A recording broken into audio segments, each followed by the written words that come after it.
আমগুৰিৰ হালুৱাটিঙৰ চুতীয়া বস্তিৰ মাধৱনগৰত ৰেলৱে বিভাগৰ অভিযন্তাক একাংশ লোকে জবাবদিহি কৰে। আলফাজ হুছেইন, ৰহিমা বেগম, উজমিলা আলী, নফনিয়া চাহানী নামৰ 4টাকৈ পৰিয়ালৰ আৱাসগৃহ ভাঙে ৰেলৱে বিভাগে। ৰেলৱে বিভাগ হাই হাই, মনীষ কুমাৰ গৌবেক, অভিযন্তা মনীষ কুমাৰৰ দাদাগিৰি নচলিব, খিলঞ্জীয়াৰ ওপৰত অত্যাচাৰ নচলিব শ্লোগানেৰে উত্তপ্ত পৰিস্থিতিৰ সৃষ্টি কৰে।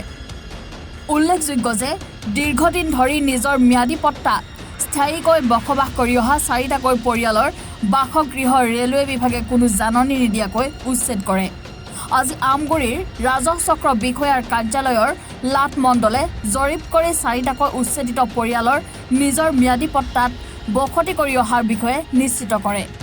ৰেলৱে বিভাগৰ অভিযন্তা মনীষ কুমাৰক উত্তেজিত লোকে আবদ্ধ কৰে, লগতে ক্ষতিপূৰণৰ দাবীও কৰে।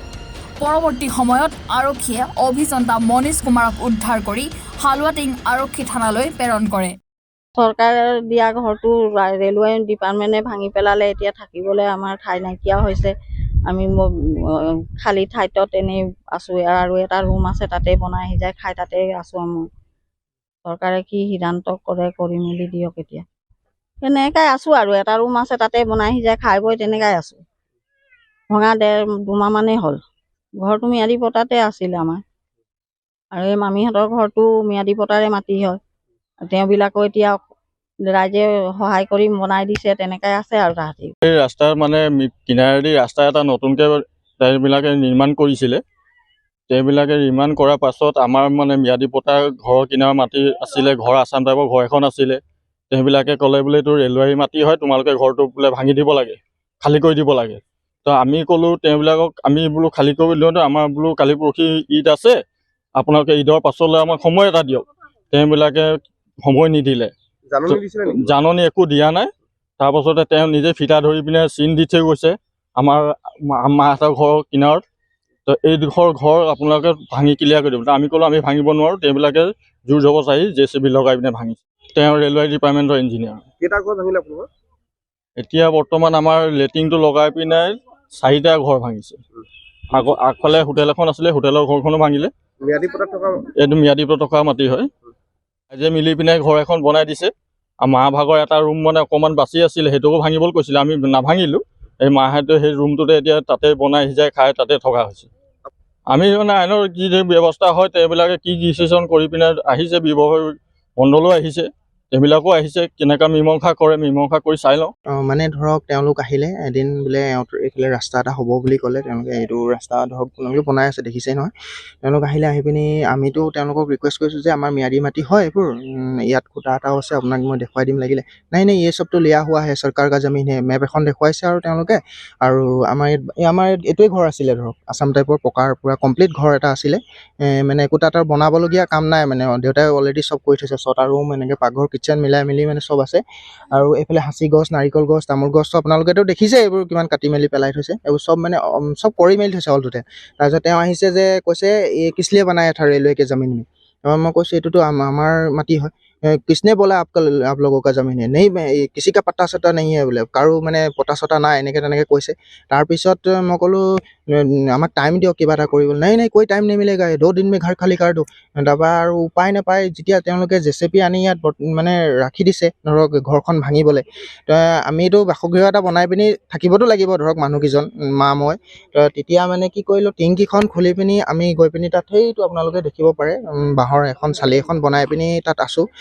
সেইটো বনালোঁ। তাৰপিছত যেতিয়া ঘৰটো ভাঙি দি মানে বাৰিষা আহি গ'ল, ধৰক বাৰিষাত কাম নহ'লে তো আমিও গ'লোঁ। আৰু উত্তৰাধিকাৰী মই আছোঁ যেতিয়া, মোৰ বৰদেউতা আছে আৰু মোৰ দেউতা আছিলে। দেউতা ঢুকালে, জাননী নিদিয়াকৈ ভাঙিলে। তেওঁ মই সুধিছোঁ नोटिस तो দিব লাগিছিলে বোলে। नहीं, नोटिस नहीं मिलता, ये सरकारी की ज़मीन है बोले, सरकार का रेलवे का ज़मीन है, यहाँ तक गया है, नहीं मिलेगा। और मैंने बहुत मनीष कुमार তেওঁ ইঞ্জিনিয়াৰ হয়, তেওঁ মেইন ইঞ্জিনিয়াৰ, হেড ইঞ্জিনিয়াৰ চাগে তেওঁ আৰু বাকী ঠিকাদাৰেতো যি কয় সেইটো কৰিবই লাগিব। ধৰক আহি পিনি দাদাগিৰি তেওঁ মানে এনেকুৱাকৈ কৈছে যে এইবোৰ চব ঘৰ ভাঙি দিম বুলি কৈছে, ইয়াৰ আৰু গৈ আছে বোলে মাটি, এনেকৈ কৈছে। তাৰপৰা যেতিয়া গৈ চাৰ্কল অফিচত মই যেতিয়া উপস্থিত হ'লোঁ যে মাটিখিনি মোৰ নামত কৰি দিয়ক যিমানখন বাচি আছে, তেতিয়া গম পাইছোঁ যে আমাৰ ঘৰটো যোৱাই নাছিলে। মণ্ডলে কৈছে বোলে তেওঁলোকে বোলে আমাকো খবৰ দিয়া নাই বোলে, কি বোলে ঘৰ চৰ ভাঙি দিছে বোলে, আমি বোলে গম নাপাওঁ নহয় বোলে, তুমি গৈ ফটো চটো দিবা। তাৰপৰা গৈ চালি জাৰি চাওঁতে এতিয়া কামটো মানে বৰ্তমান ষ্টাৰ্ট কৰিছিলে, তেতিয়া আমি গৈ মানে কামটো বন্ধ কৰাই দিলোঁ আৰু এতিয়া মাটিখিনি ওলাই পৰিলে আমাৰ। আৰু সেইটো মানে এতিয়া কি বিচাৰা? এতিয়া বিচাৰোঁ যে মোৰ যিখিনি ক্ষতি হ'ল সেই ক্ষতিখিনি আকৌ পুনৰ মোক ঘৰটো বনাই দিয়ক, গছ গছনিখিনি যদি পাৰে তেনেকৈ আকৌ ৰোপণ কৰি দিয়ক, নাৰিকল গছ যেনেকৈ আছিলে তেনেকৈ কৰি দিয়ক, যি আছে তেনেকৈ কৰি দিয়ক। তেওঁলোকে আপোনালোকক হাৰাশাস্তি কৰিছে নেকি? হাৰাশাস্তি মানে তেওঁলোক ঘৰটো ভাঙিবলৈ যিটো হাৰাশাস্তি কৰিলে, 2 दिन সময় বিচাৰিছোঁ, नहीं मिलेगा बोले ये सब टाइम बोले, रेलवे का जमीन है, इसमें टाइम नहीं मिलता है, नोटिस भी नहीं मिलता है, कुछ नहीं मिलता है, ये रेलवे का जमीन है, तुरंत रास्ता बनाना पड़ेगा, ये 1 महीने में रास्ता क्लियर करना पड़ेगा। और रास्ताটো বনাব সিহঁতি মাটি পেলাই ধুমাধুম ডাম্পাৰ আহি গৈছে, লাগিলে মোৰ ভিডিঅ' ফুটেজো আছে, মই দি দিম। এতিয়া আপোনালোকে প্ৰশাসনৰ সহায় পাইছে? নাই, প্ৰশাসনৰ সহায় মানে তেওঁলোক আহিছে বাৰু, কি হয় চাই লওঁ তেওঁলোকে কি কৰে।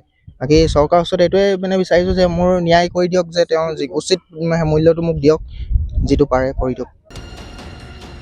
আমগুৰিৰ পৰা ৱাকিল আহমেদৰ ৰিপৰ্ট, এনি ভাৰত 24।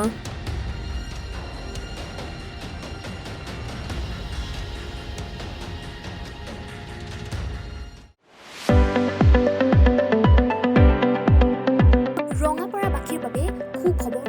আপুনি যদি দুচকীয়া বাহন ল'ব বিচাৰিছে তেন্তে এতিয়াৰে পৰা আৰু চিন্তাৰ কোনো প্ৰয়োজন নাই।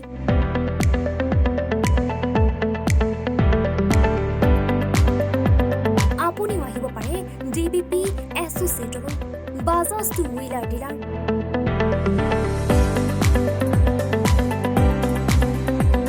আমাৰ ঠিকনা ৱাৰ্ড নং 8, ঠাকুৰবাৰী ৰোড, ডাকঘৰ, ৰঙাপাৰা, জিলা শোণিতপুৰ। আমাৰ যোগাযোগৰ নম্বৰ 9435707133, 9707967285285।